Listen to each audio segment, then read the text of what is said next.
খুলে দেখে দেখতে পাবে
শ্রেণীতে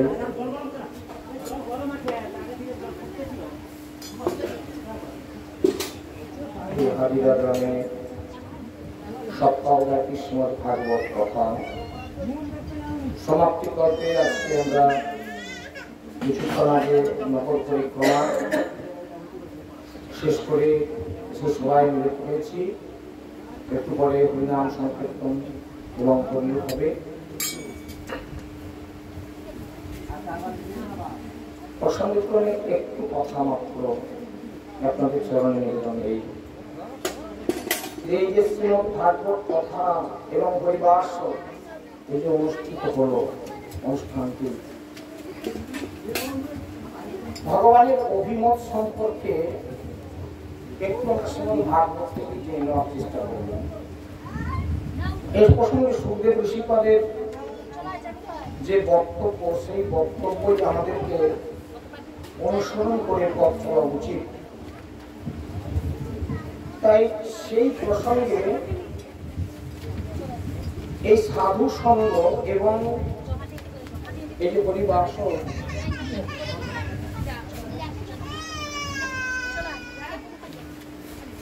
খুব সংক্ষিপ্ত ভাবে আমরা একটু কথা বলি, তারপর আমরা হরিনাম সংকীর্তনের মধ্যে প্রবেশ করব এবং তারপরে গরুর হবে।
এই প্রসঙ্গে ভগবান যে সাধু সঙ্গ এবং হরিসভা একটি গ্রামে অনুষ্ঠিত হলো,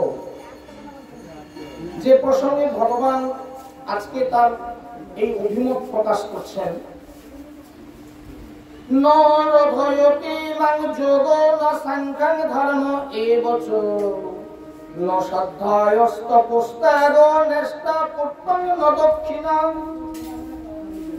অর্থ বললেন ভগবান, হে প্রিয় উদ্ধব, জগতে যত রকমের আসক্তি বর্তমান আছে, যত রকমের আসক্তি, সমস্ত আসক্তি থেকে মুক্তি লাভের উপায় সর্বোচ্চ এই সাধুসঙ্গ।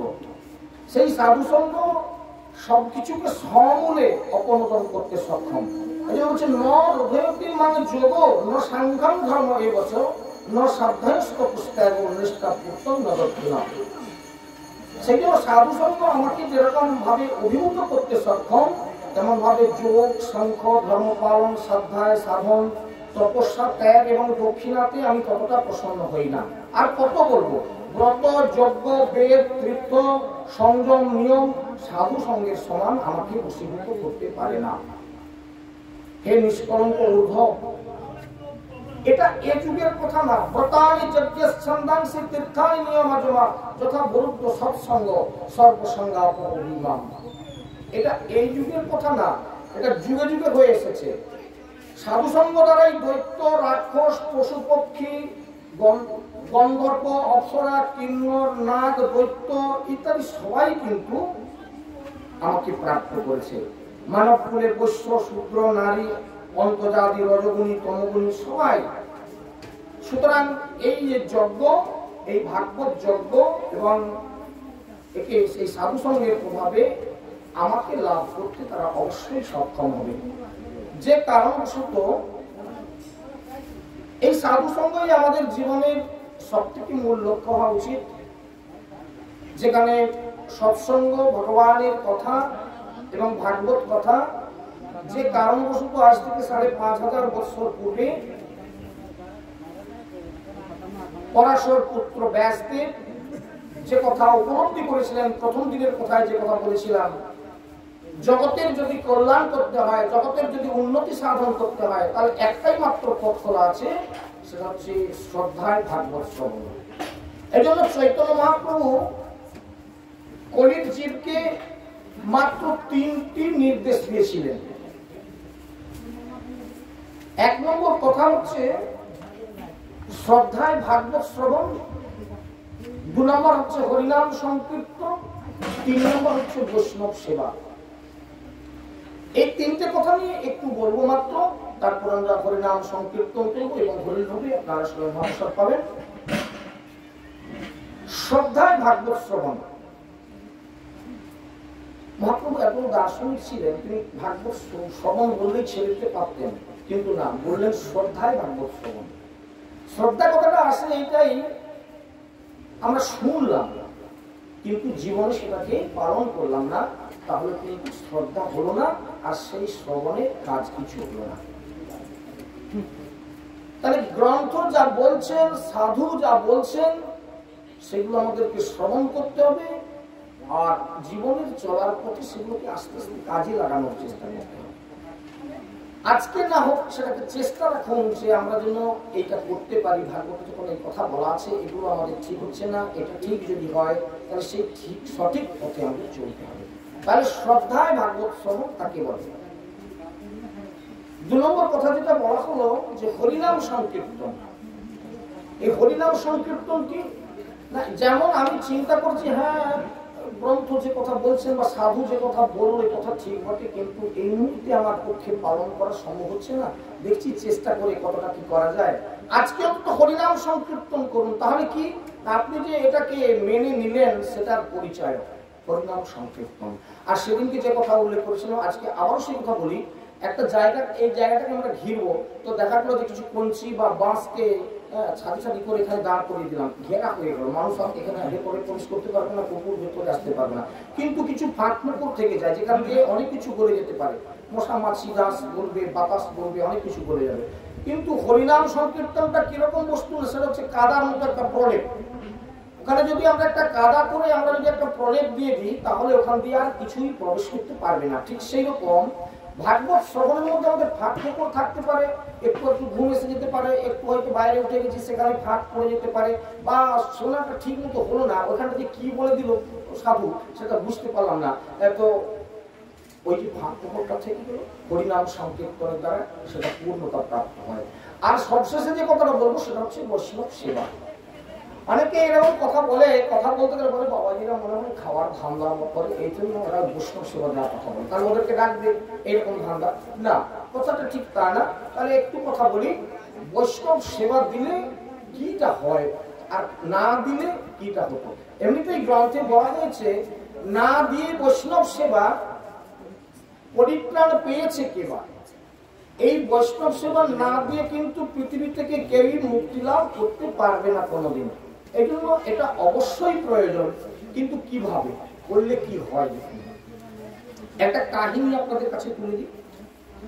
একদিনকে নারদ ঋষি হরিনাম করতে করতে বৈকুণ্ঠে যাচ্ছেন। গল্পটা খুব মন দিয়ে শুনলেন, তাহলে বুঝতে পারবেন যে বৈষ্ণব সেবার মধ্যে কি আছে, একজন সাধুকে সেবা দিলে কি হয়। তো বৈকুণ্ঠে যাচ্ছেন, তো ওই গ্রামে একজন ব্রাহ্মণ বাস করত। সে ব্রাহ্মণ খুব দুঃখের সংসার, খুব দুঃখের সংসার, সারাদিনে তার খেতে জুটত না। আবার কি কি কপালের দোষ জানেন, যেদিন খাওয়ার জুটত সেদিন ওই আধ পেটা, কোন রকম পেট ভর্তি কোনদিন ঠাকুরমশাই খেতে যেতেন না। তার মনে খুব দুঃখ যে নারদ ঋষি তো নিত্য নিত্য বৈকুণ্ঠে যান, ভগবানের সঙ্গে তার দেখা হয়, তো ভগবানের সঙ্গে তার কথোপকথন হয়। ও দৌড়ে এসে কি করেছে না, নারদ ঋষিকে চরণ দুটি জড়িয়ে ধরে ওখানে পড়েছে একদম চরণ। কি বলে কি বলেন? আরে ছাড়ো ছাড়ো, কি ব্যাপার? না বলে আমার একটু কথা আছে, কথাটা আপনাকে মন দিয়ে শুনতে হবে, এবং আমার কথাটা আপনি একটু ভগবানকে জিজ্ঞাসা করে আসবেন, কারণ আমি অনেকদিন থেকে আমি এরকম একটা আশায় দিন বলছি। আচ্ছা বলুন কি খবর আপনার?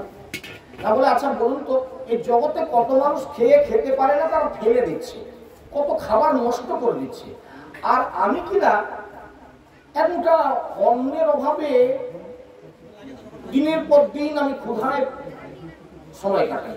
আর তাছাড়া যেদিন জোটে সেদিন আবার পেট ভর্তিও জোটে না। কি কপাল দোষ বলুন তো আমার। আপনি একটু প্রভুকে গিয়ে জিজ্ঞাসা করবেন যে আমার কেন এরকম হয়, আমি কেন কিছুতেই আমি খেতে পাচ্ছি না। দেখুন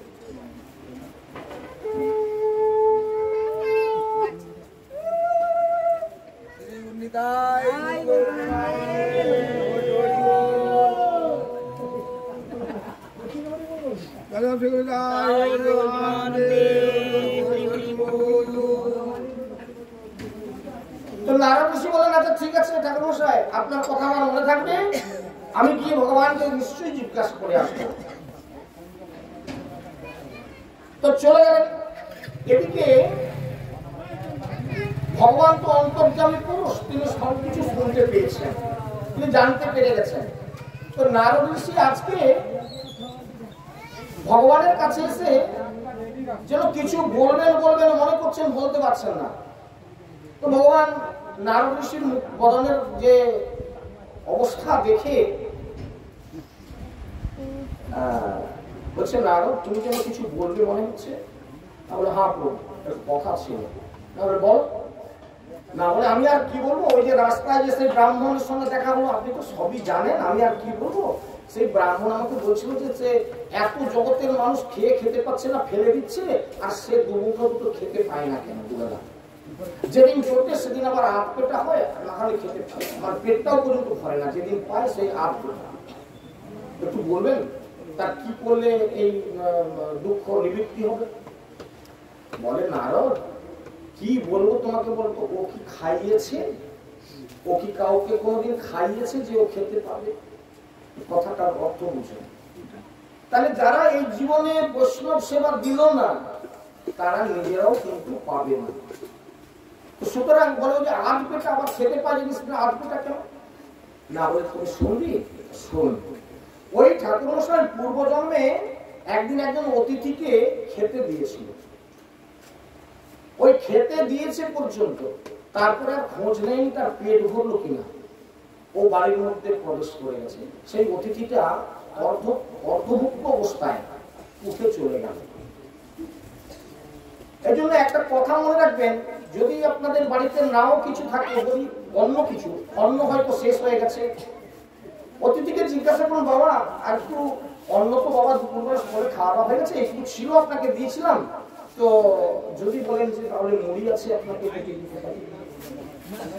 কারণ অর্ধমুক্ত অবস্থায় বাড়ি থেকে যেন কেউ না চলে যায়, অর্ধমুক্ত যদি দেবেন তাহলে পেট ভর্তি তাকে সন্তুষ্ট করে ছাড়বেন। এই জন্য মায়েরা ভালো করে একটা কথা মনে রাখবেন, যদি কাউকে সেবা দেন তাহলে ওইভাবে ছেড়ে দেবেন না, তাকে যা আছে বাড়িতে তাকে বলবেন যে গতকালের এরকম ভেজা অন্ন আছে, আপনাকে দেবো কি বাবা? আর তো নেই, কি করবো, সকলের খাওয়া দাওয়া হয়ে গেছে, আপনি এমন সময় আসেন, কিছু মনে করবেন না বাবা, আছে কি দেবো? দেখবেন ক্ষুধার সময় না আপটা খেয়ে কেউ উঠতে চায় না, যা যা ঠিক আছে তাই দাও। ওই যে তৃপ্তিটা, এই তৃপ্তিটা না হলে কিন্তু তাহলে সে অবস্থায় থেকে যায়। যে কারণবশত নারদ জানো ও পূর্বজন্মে একজনকে সেবা দিয়েছিল, তাও আধ পেটা, এই জন্য ওর জমা নেই, জমা থাকে। আচ্ছা মানুষ বাড়িতে যদি না থাকে কোথা থেকে পাবে না? তেমনি আমাদের যদি সঞ্চিত না থাকে, জমা না থাকে, তাহলে আমরা খেতে পাবো না। তাহলে কি না, প্রত্যেকের নামে কিছু জমা আছে, আমার কাছে একটা কৌটা আছে, প্রত্যেকের নামে একটা করে কৌটা আছে, সেই কৌটায় তার জমা আছে। ওর কৌটায় কি আছে দেখবি? নারদ ঋষি বলে এরকম কথা তো কোনদিন শুনিনি। প্রত্যেকের নামে আপনার কাছে একটা করে কৌটা আছে বলে এটা আমার জানা ছিল না। কোথায় কি কৌটা আছে বার করুন তো দেখি। তাহলে বামুন ঠাকুরের কৌটা বার করুন। তো ব্রাহ্মণের কৌটাটা, ব্রাহ্মণের নামের যে কৌটা একটা আছে বাক্স, ওটা খুলে বের করলো, দিয়ে খুলে দেখালো নারদ ঋষির কাছে, তার ভিতরে পড়ে আছে একটা আধুলি। আধুলি মানে বুঝলেন তো? আধুলি আটা, আধুলি, এখন আধুলি বাজারে চলে না। ওই আধুলি একটা পড়ে আছে, দেখছিস ওই যে আধ পেটা খাইয়েছিল ওই আধুলি আছে।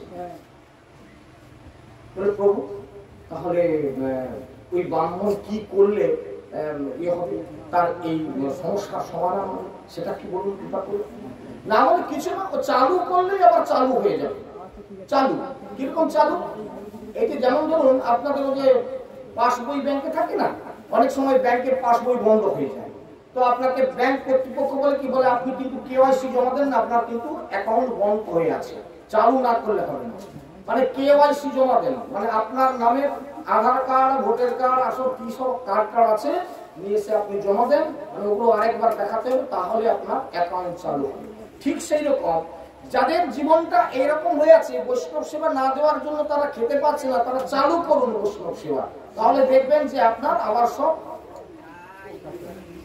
নিয়ম মতো হয়ে যাবে, হ্যাঁ স্বাভাবিক হয়ে যাবে। কি করব? তো এখন ওই নারদ ঋষি বলছেন, তাহলে এক কাজ করুন প্রভু, ওই যে ওর নামে যে আধুলিটা পড়ে আছে ওই আধুলিটা দেন, ওই আধুলি দিয়েও তাহলে বৈষ্ণব সেবা চালু করবে।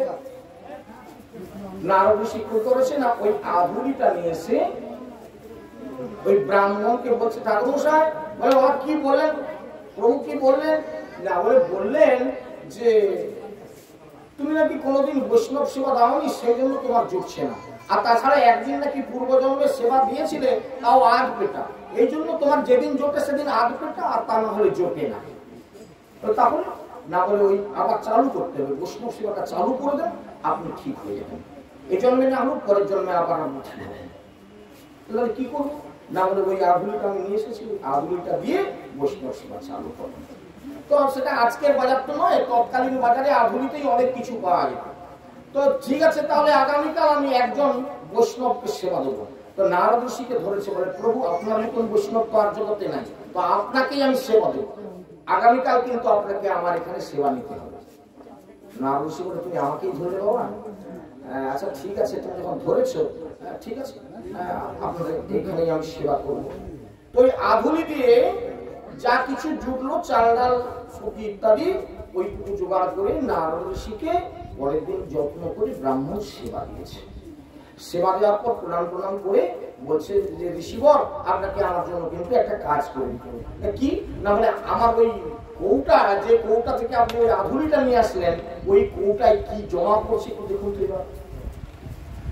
পরের দিনকে আবারও নারদ ঋষি ওইরকম হরিনাম করতে করতে বৈকুণ্ঠে গিয়েছেন, গিয়ে ভগবানকে বলছিল প্রভু কি বাবা, না বলবো যে বামুন ঠাকুরের কৌটাটা নামিয়ে দেন তো, আমি দেখি ওতে কি আছে। আবার সেই বামুন ঠাকুরের কৌটা?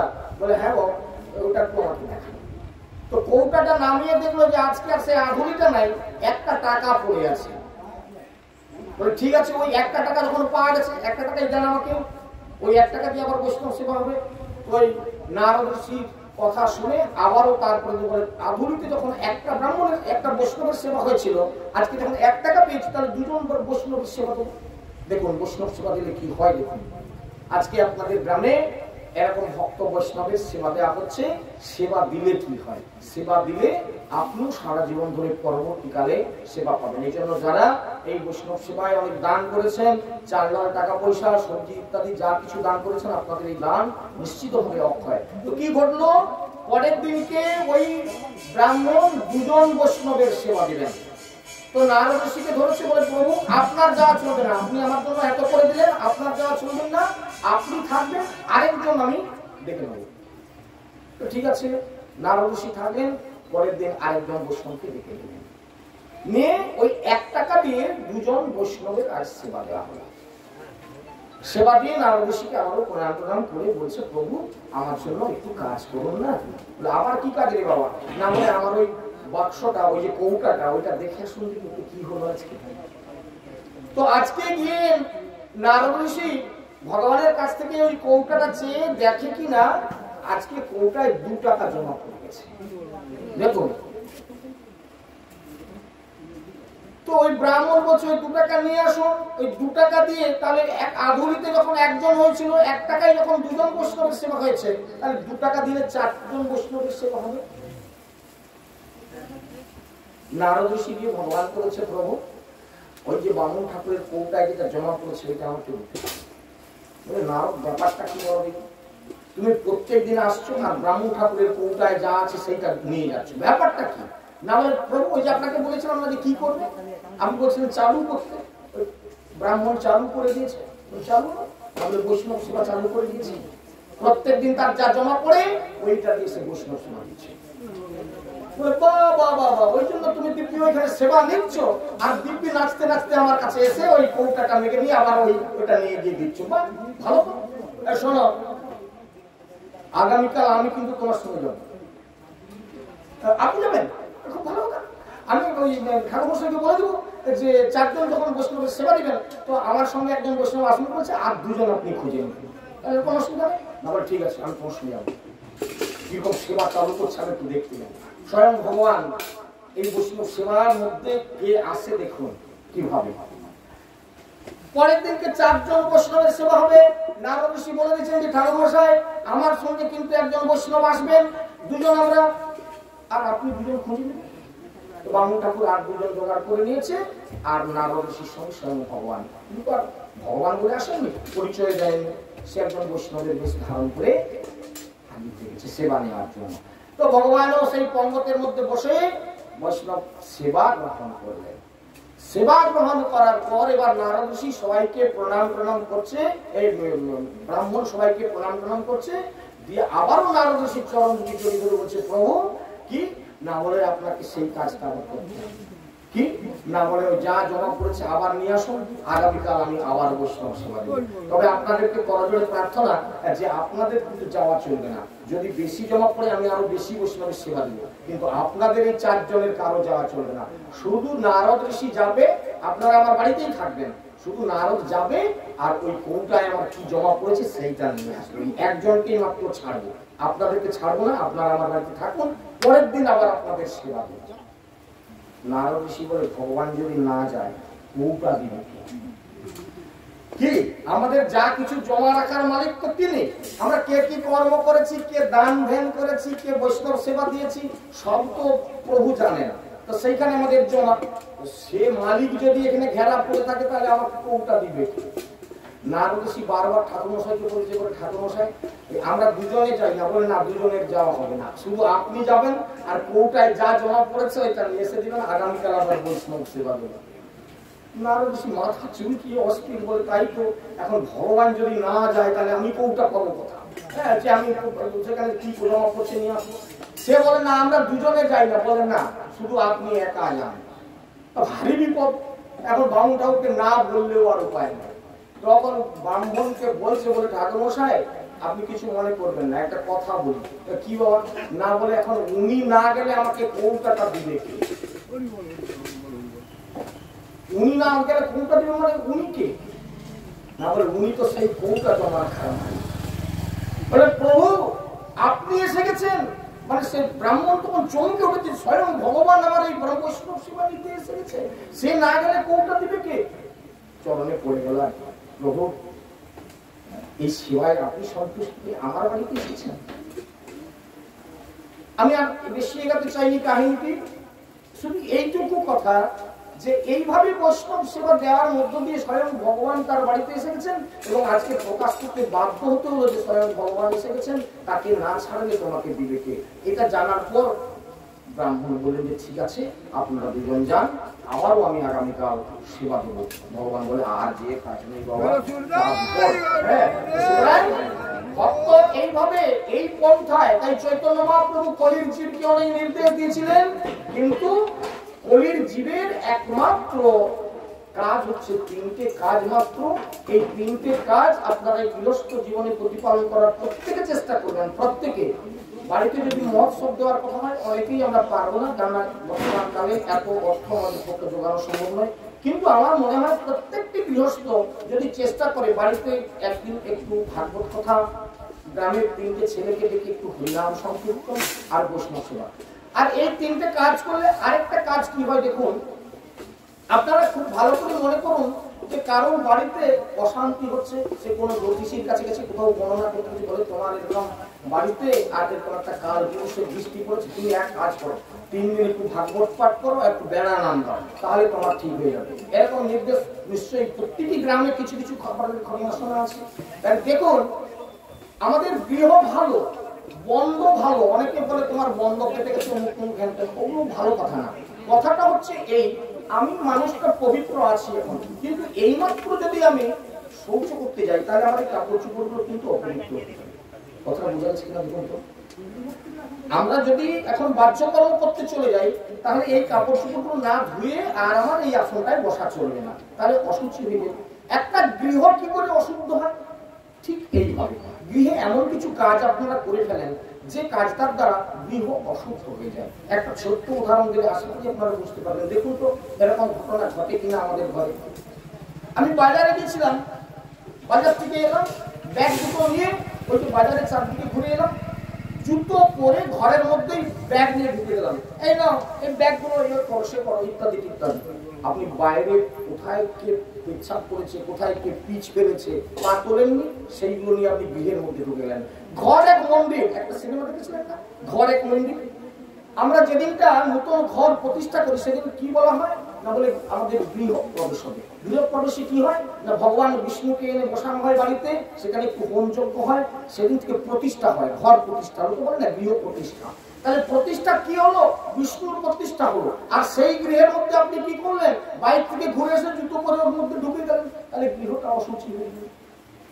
বাইরে গেলেন গরু বাঁধতে, চারদিক ঘুরে আসলেন, ওই কাপড়ে আপনি ঘরের মধ্যে ঢুকে গেলেন, গৃহটা অশুচি হয়ে গেল। হয়নি বাবা?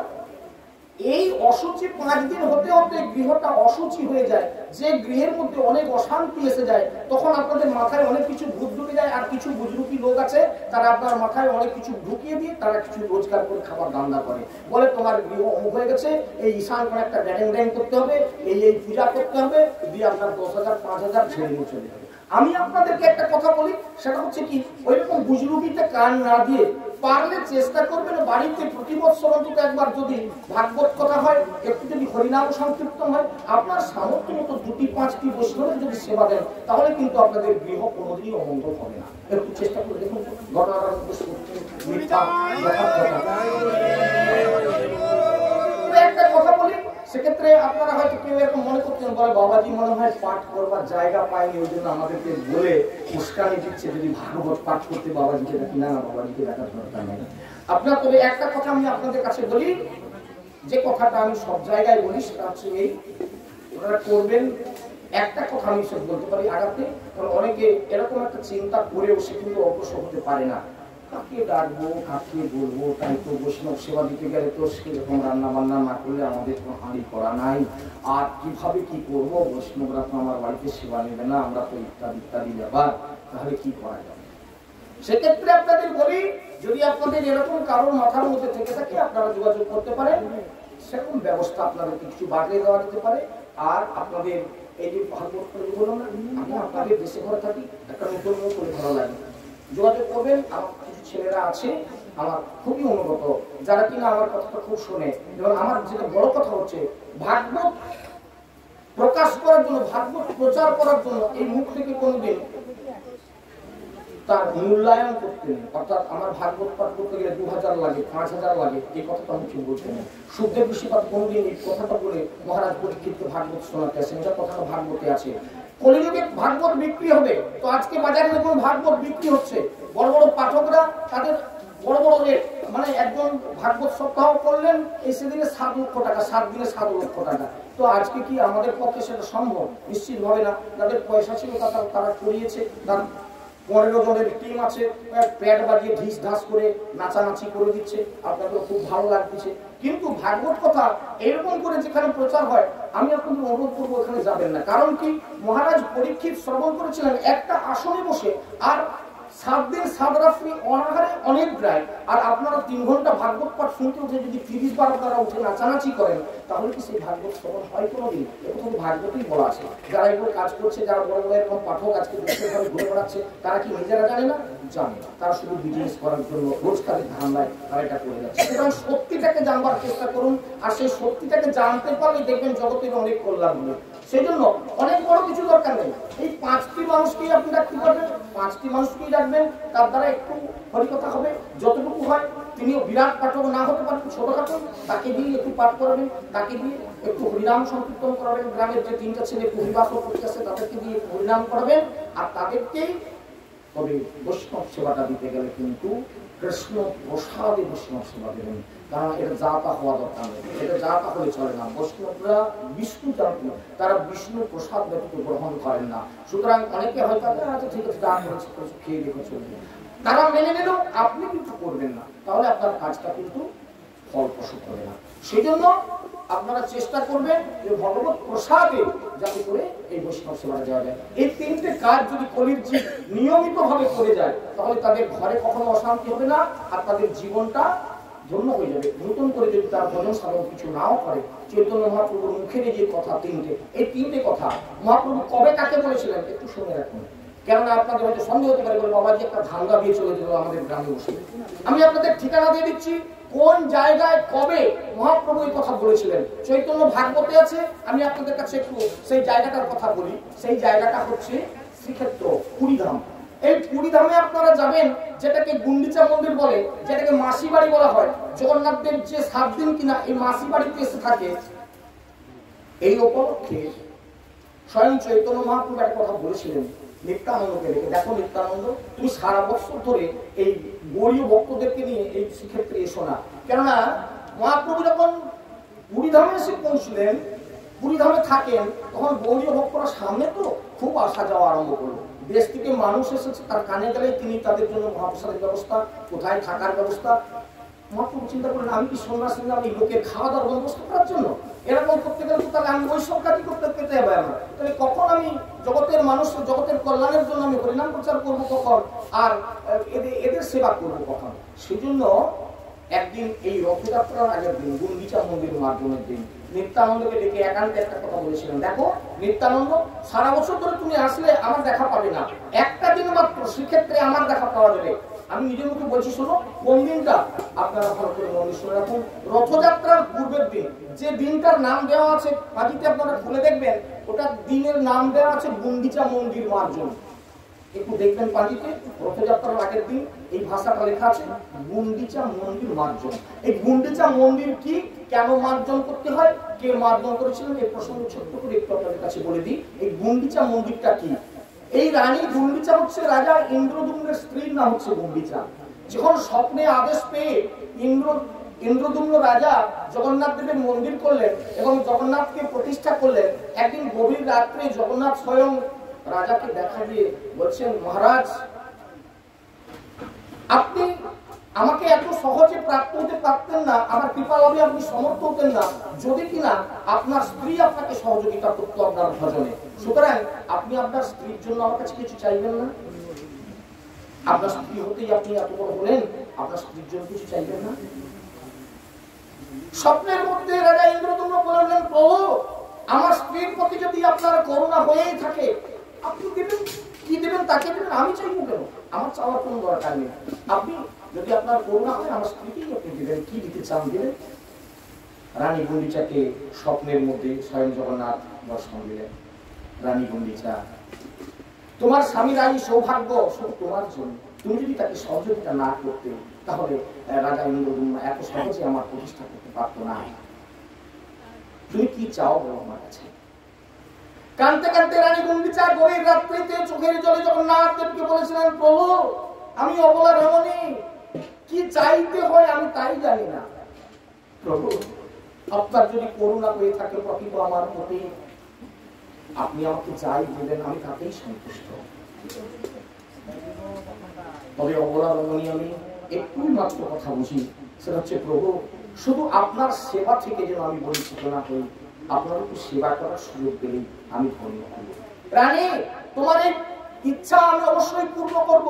তুমি এক কাজ করো, তুমি একটি আলাদা করে মন্দির নির্মাণ করো, যে মন্দিরটার নাম হবে গুন্ডিচা মন্দির। রানী গুন্ডিচা নির্মিত মন্দিরের নাম হবে গুন্ডিচা মন্দির। আর আমি বৎসরের 1 সপ্তাহ 7 দিন তোমার মন্দিরে থেকে তোমার সেবা গ্রহণ করে আমি তোমাকে ধন্য করব। রানী গুন্ডিচা এই মন্দিরটা নির্মাণ করলেন। আপনারা মাসি বাড়ি গিয়েছেন না প্রত্যেকে? ওই যে গুন্ডিচা মন্দির ওইটাকে বলে মাসি বাড়ি, ওই মাসি বাড়ি সকলে দর্শন করেছেন, আপনারা গেলে ওখানে যান। এই মন্দির নির্মাণ করলেন গুন্ডিচা দেবী। জগন্নাথ দেব স্বয়ং রথে চড়ে প্রতি রথের দিন বলভদ্র, সুভদ্রা ইত্যাদিকে সঙ্গে নিয়ে এই গুন্ডিচা মন্দিরে আসেন এবং রানী গুন্ডিচাকে খুশি করার জন্য এই গুন্ডিচা মন্দিরে বসেন। এখানে বেদি করা আছে জগন্নাথ দেব বসার এবং বিশাল রান্নাঘর এখানে আছে, যে রান্নাঘরে এই 7 দিন জগন্নাথ দেবের ভোগ রান্না হয়। এইখানেই ভক্তরা সবাই প্রসাদ পায়। জগন্নাথ মন্দিরে ভোগ হয়, ভোগ বন্ধ থাকে না, বেদিতে ভোগ নিবেদন হয়। তথাপিও কিন্তু গুন্ডিচা মন্দিরের মূল ভোগ হয়, যেখানে জগন্নাথ স্বয়ং এখানে সেবা গ্রহণ করেন, রানী গুন্ডিচার সেবা গ্রহণ করেন। চৈতন্য মহাপ্রভু বললেন এই 7 দিন পরে যখন ভগবান এখান থেকে চলে যান, জগন্নাথ দেব চলে যান এখান থেকে, সারা বছর চাবি লাগানো হয়ে পড়ে থাকে, ঝুল ফাঁক ধুলো মাটি হয়ে সেই বেদি একেবারে অপরিষ্কার হয়ে থাকে। তাই স্বয়ং মহাপ্রভু বললেন যে আগামীকাল তোর ভগবান সেখানে আবার বসবেন, জগন্নাথ দেব আসবেন, আমি সেই জগন্নাথ দেব বসার জন্য জায়গাটা নিজে হাতে পরিষ্কার করব। কেন লোকের পরিষ্কার আমার ভালো লাগবে না, আমি নিজে যেখানেই থাকি না কেন, যেখানেই যাই না কেন, ওই একটা দিন নিত্যানন্দকে ডেকে বলেছিলেন, দাদা ওই একটা দিন আমি অন্তত যেখানেই থাকি না কেন নীলাচলের মাটিতে আসবো গুন্ডিচা মন্দির মার্জন করার জন্য। তাই আজও স্বয়ং চৈতন্য মহাপ্রভু ওই দিনটাতে আসেন গুন্ডিচা মন্দির মার্জন করার জন্য। কি করেন প্রভু? কি করেন?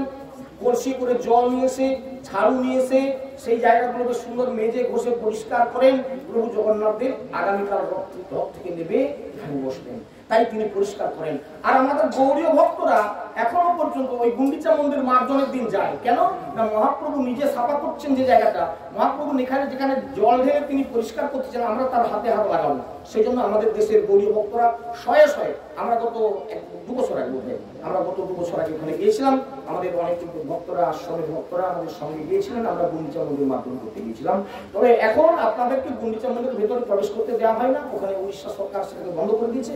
মানে আসলে আমরা লোক ভালো নয়, আমরা পরিষ্কার করতে গিয়ে অপরিষ্কার করে দিয়ে আসি, সেই জন্য আমাদেরকে এখন প্রবেশ করতে দেওয়া হয় না। ওই আপনারা নিয়ম মাফিক ওই দরজার কাছে জল টল ঢেলে সাবান গুঁড়া দিয়ে ওইখানে ঝাড়ু দিয়ে, ওখানে ঝাড়ু কিনতে পাওয়া যায় আর কলসি কিনতে পাওয়া যায়, কলসি করে জল নিয়ে গিয়ে ওখানে ঢেলে দিয়ে আমরা ওখানে প্রণাম করে চলে আসি। এখন এই ব্যবস্থাই হয়েছে। যাই হোক না কেন, স্বয়ং চৈতন্য মহাপ্রভু নিজে হাতে এই কাজটা করতেন। এই জন্য গৌড়ীয় ভক্তরা এখনো ছুটে যায় মহাপ্রভুর সঙ্গে হাতে হাত লাগিয়ে সেই মন্দির পরিষ্কার করার জন্য। আর এই মন্দির পরিষ্কার করে গোটা গা তো কাদা মাদা হয়ে যায়, ঝুল ফাঁক হয়ে যায়। মহাপ্রভু কি করেছিলেন না, সমস্ত ভক্তদেরকে নিয়ে ইন্দ্রদম্ন সরোবরে স্নান করেছিলেন। আপনারা এখনো গেলে দেখবেন যে ওই গুন্ডিচা মন্দির যেখানে, ওখান থেকে আরো কিছুটা এগিয়ে চলে যাবেন পূর্ব দিকে গিয়ে বাম হাতে ওখানে একটা বড় সরোবর আছে, যেটা সেই সরোবরটার নাম হচ্ছে ইন্দ্রদম্ন সরোবর। এই ইন্দ্রদম্ন সরোবরে যে সমস্ত ভক্তরা স্নান করে উঠলেন, রানী গুন্ডিচা দেখলেন আমার মন্দির মার্জন করার জন্য এত লোক এসেছে, এদেরকে আমি একটু সেবা দেবো। এই বলে রানী গুন্ডিচা, তার একটা আলাদা প্রপার্টি ছিল রাজার আমল থেকে, সেখান থেকে তিনি তাদেরকে কিছু আহার্য প্রতি বছর তিনি বিতরণ করতেন।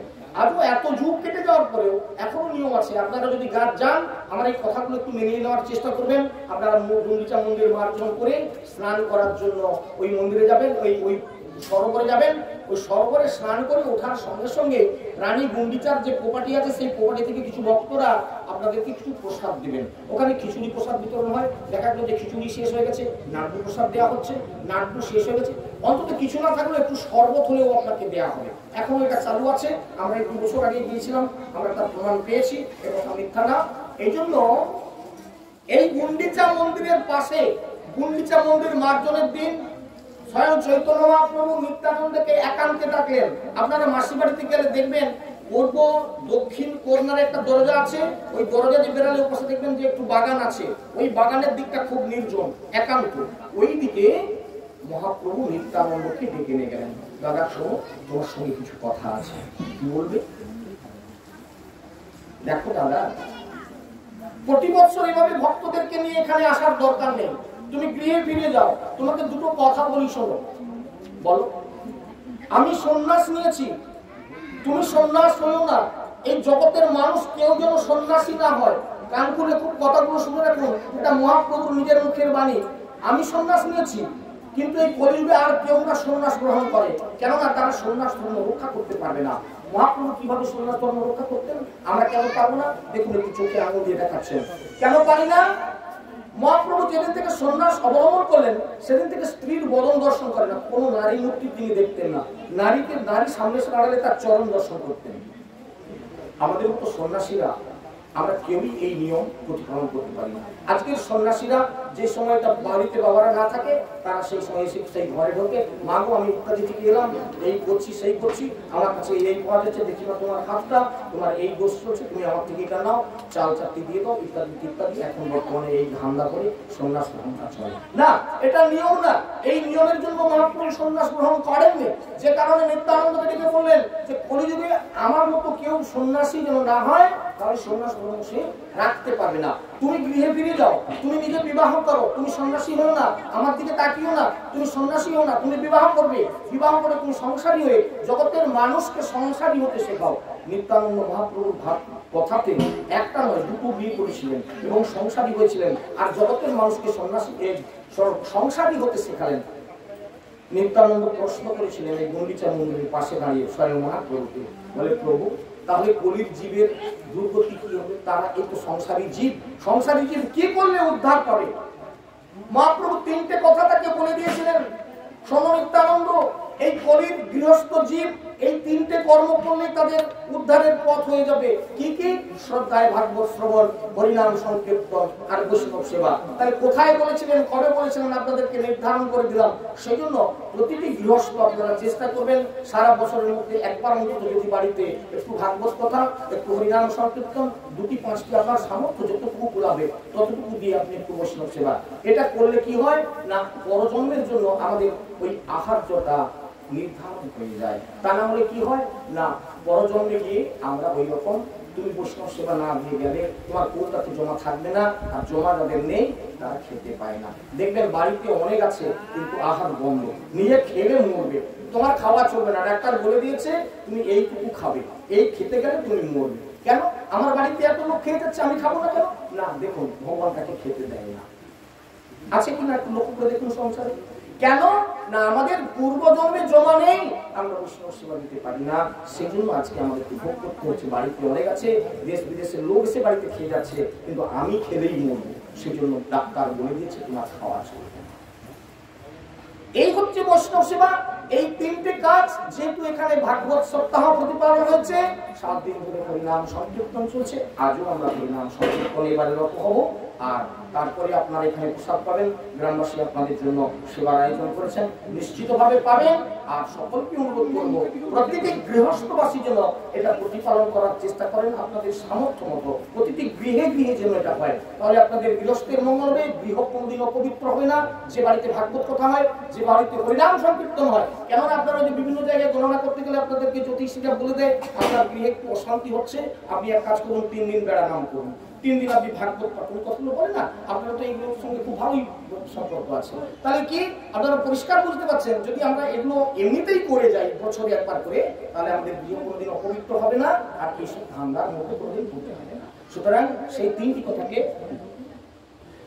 কথাকে কাজে লাগিয়ে আমরা এইভাবে আমাদের সংসার জীবনে এই কথাগুলোকে টেনে নিয়ে যাবো। এইখানে যে কথাগুলো আমরা শুনলাম, এগুলোকে জীবনে প্রতিফলন করার জন্য এই 3টে নিয়ম অন্তত মেনে চলবো।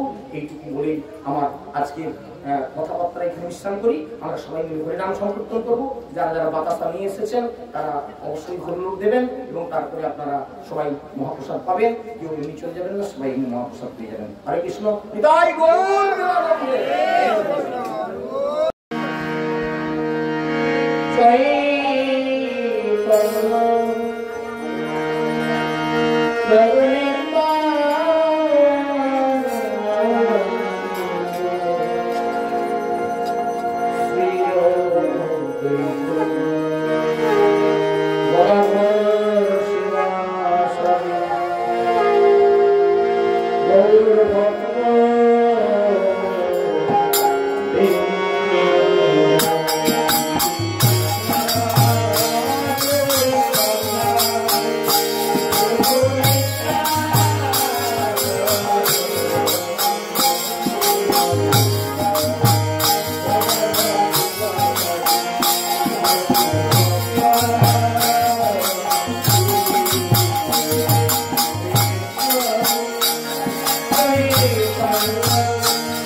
नाम